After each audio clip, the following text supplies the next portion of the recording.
مولا کا صحابی تھا غالباً ابو بصیر، دلائل امامت دے رہا تھا. پہلی دلیل کیا دی اس نے؟ کہا ہو ہی نہیں سکتا کہ رسول معاشرے کو بغیر امام کے چھوڑ کے جائیں.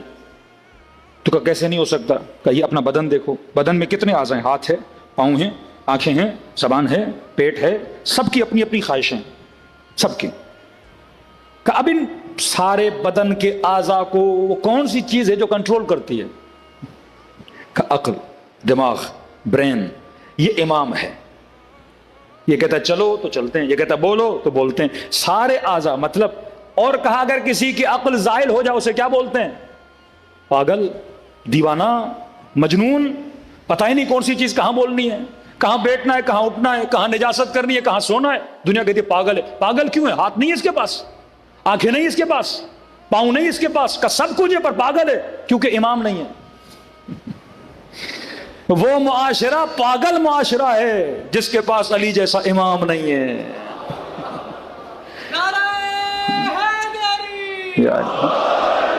دیوانہ معاشرہ ہے.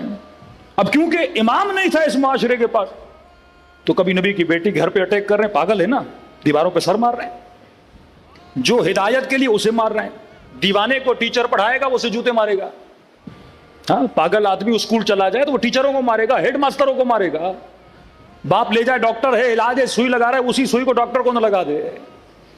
پاگل آدمی ہے نا وہ. جو معالج ہے اسی کا دشمن بن جائے گا. پاگل معاشرہ، دیوانہ معاشرہ کہ رسول کبھی کاندھوں پہ بٹھا رہے ہیں، کبھی ہاتھ بلند کر رہے ہیں، کبھی دروازے پہ جا رہے ہیں، کبھی اس کے احترام میں کھڑے ہو رہے ہیں، کبھی کہہ رہے جنت کے جوانوں کا سردار ہے، کبھی کہہ رہے قسیمہ نارے والجنہ ہے، کبھی کہہ رہے اس کے چہرے کو دیکھنا عبادت ہے،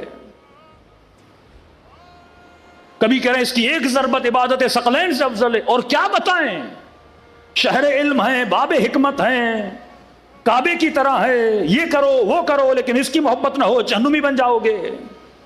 نماز کے سجدوں کو طول دے رہے. ایک دیوانہ معاشرہ اپنے نبی کے نواسوں کو قتل کرنے نکل. یہ دیوانہ ہے.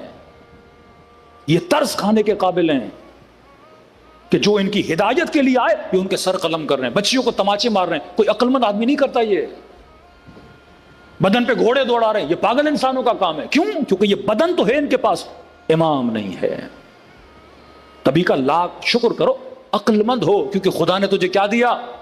امام دیا. اس نے دلیل دی کہ جب ایک بدن کو خدا بغیر امام کے نہیں چھوڑتا تو کسی معاشرے کو بغیر امام کے کیسے چھوڑے گا؟ ہاں؟ اللہم صلی علی محمد. اب امام حسین نکلے ان پاگلوں کا علاج کرنے کے لیے کہ ان کو حسین کے ہاسپٹل میں لاؤ تاکہ ان کا دماغ اپنی جگہ پہ آئے. ان کو 4 ٹیکے علم کے لگاؤ تاکہ یہ ہوش میں آئیں. امام کا کام یہ علاج کریں، مریضوں کا علاج کریں. امام کا کام، کیونکہ امام ہے، کیونکہ حکیم ہے، کیونکہ امت کا باپ ہے، دل سوز ہے کہ یہ بچہ اپنے پاگل پن کی وجہ سے اپنی زندگی کو تباہ نہ کرے. تو بدن کے لیے امام ضروری. اب وہ شیعہ جو نظام امامت کے قائل ہیں اور کہیں کہ ہمیں کسی رہبر کی ضرورت نہیں ہے، یہ پاگل ہے، یہ دیوانے ہیں کہ ہمیں کسی لیڈر کی ضرورت نہیں ہے. ہاں، معاشرے کو بھی لیڈر کی ضرورت ہے. اسی طرح اے بندے خدا، تمہارے اندر اللہ نے جذبات رکھے. محبت ایک جذبہ ہے. اس کا امام کسے بناؤ گے؟ کس سے پوچھو گے کہ مولا یہ محبت کروں کہ نہ کروں؟ ہمارے یہاں شروع میں جو سلیکشن اور انتخاب صحیح نہیں ہوتا، گھروں کی زندگیاں تباہ ہو جاتی. باپ نے زبردستی کا بیٹا شادی کرنی ہے تو یہی کرنی ہے. مولانا مجبور ہو گیا باپ کے ہاتھوں. بیٹی کو باپ نے بولا بیٹا میں تو یہی شادی کراؤں گا. تو مولانا دیکھ بھی رہی ہوں لڑکا صحیح نہیں ہے، عیب ہے، یہ ہے، یہ ہے، یہ ہے، یہ ہے. اب یہی بیٹی جو شروع میں باپ کے احترام میں کسی غلط جگہ پہ شادی کے لیے راضی ہو جاتی ہے، پھر پوری زندگی اپنے باپ کو برا بھلا کہتی ہے اس نے شادی کرائی تھی.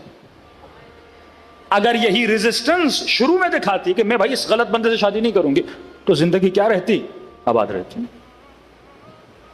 یہ نہیں کہ ماں باپ کی سنو نہیں، ہاں سنو وہاں پہ جہاں اچھا بولیں، اچھی جگہ ہو، وہ اہل بیت کے معیار ہوں وہاں پہ ہو.